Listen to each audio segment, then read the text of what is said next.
Masomo ya gredi ya 10 yalianzishwa kama mageuzi yaliyopangwa kwa umakini na usawa, yakiahidi upangaji wa wanafunzi ulio rahisi na wa haki pamoja na mfumo uliokuwa umeandaliwa kikamilifu.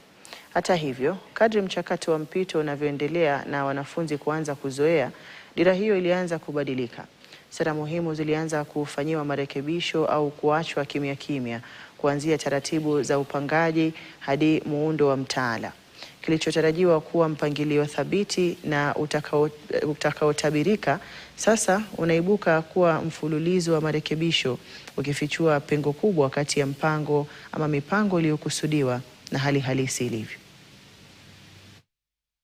Muda wa mhula mmoja tu tangu kuanza kwa gredi ya 10, utekelezaji wake umeonekana kubadilika kutoka kwa mpango wa awali yaliyopangwa kwa umakini yamebadilishwa kwa vitendo, huku baadhi ya mambo yakirekebishwa au kuachwa kabisa, hali inayodhihirisha pengo kati ya sera na uhalisi mashuleni.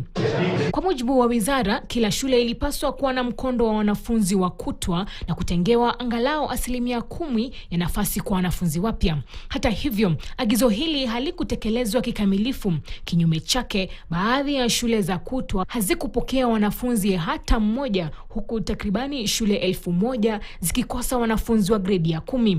Upangaji wa wanafunzi ulitarajiwa kufanywa kwa mfumo wa kiutomatiki ili kuhakikisha haki na uwazi, lakini malalamiko kutoka kwa wazazi kuhusu ugawaji wa shule yalilazimisha mabadiliko. Wakuu wa shule waliruhusiwa kuwapokea wanafunzi wakati wa marekebisho ya pili, hivyo kurejesha uamuzi wa kibinadamu katika mfumo uliokusudiwa kuwa moja kwa moja. Udahili ulipaswa kuendana na uwezo wa mabweni ili kuepuka msongamano na kuhakikisha rasilimali zinatosha.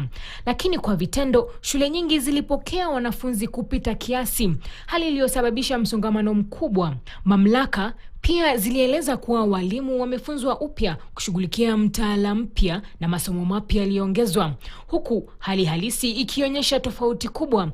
Masomo muhimu hasa ya sayansi na teknolojia, yani STEM, bado hayana walimu wa kutosha, jambo linaloonyesha pengo kati ya kauli za serikali na hali ilivyo mashuleni. Katika muundo wa awali wa mtaala, hisabati haikuwa somo la lazima, bali ililenga wanafunzi wa mkondo ya STEM pekee. Lakini baada ya mjadala mkali kitaifa, uamuzi huo ulifutwa, hisabati ikarejeshwa kwa njia mbili. Ann Musungu, KTN, Nairobi. Mtazamaji, taarifa yake Ann Musungu.